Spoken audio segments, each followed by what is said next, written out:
बिस्मिल्लाहिर्रहमानिर्रहीम। د رازار آفیشل پښتو شاعرۍ د چینل نه ټولو ملګرو ته د امن، مینې او بختور نصیب دعا کوم. السلام علیکم ورحمت الله وبرکاته.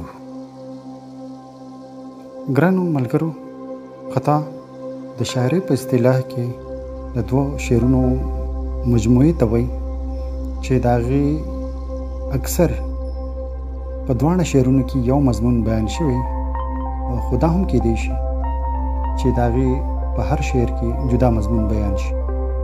ما د خپل غزلیاتو سره قطعات هم یو ځای کړي دي، خو د قطعاتو یو جدا باب مې هم تړلی دی او د هغې باب نوم دی لاس د قضا د وخت ګریوان ته رسي.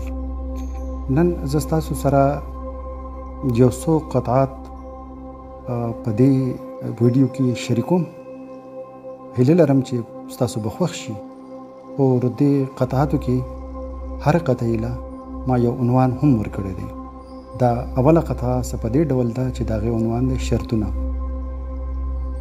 د حادثو تندي ښکلومه د رڼا په تمه، د حادثو تندي ښکلومه د رڼا په تمه، خو په قدم قدم زیاتیږي د سبا شرطونه.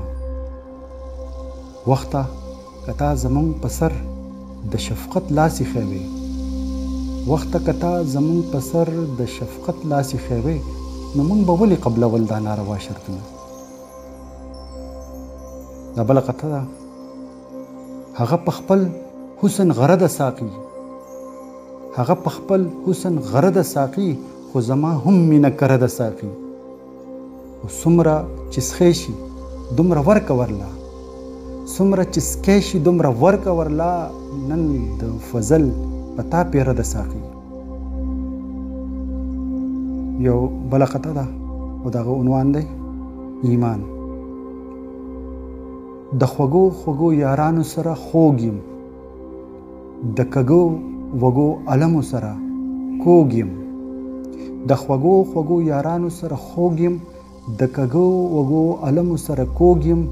زړه مې جاړي خو سنګدل علم په مخ کې، زړه مې جاړي خو سنګدل علم په مخ کې، یو قطره د سترګو نه راوځي پوږ یم. یو قطعه بله ده.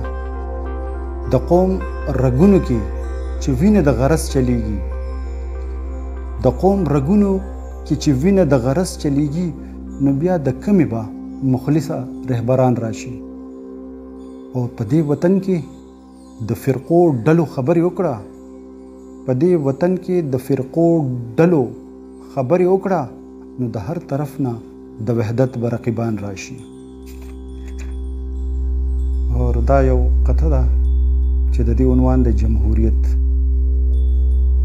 دروغ وای مالیار چې پسرلی په چمن راغی، دروغ وای مالیار چې پسرلی په چمن راغی، غونچې د سرو ګلونو انګارونه غوندې ښکاري. اور بادونه د سپرلي خو د چمن غوټۍ ګلونه کړي، بادونه د سپرلي خو د چمن غوټۍ ګلونه کړي، فضله دا خو ماته طوفانونه غوندې ښکاري.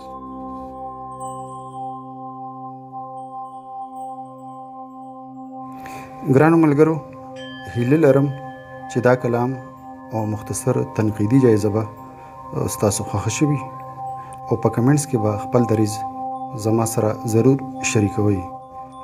زه به د اصلاح په غرض ستاسو د دروند خیال په تمه یم. ښاد او خوشحاله اوسئ.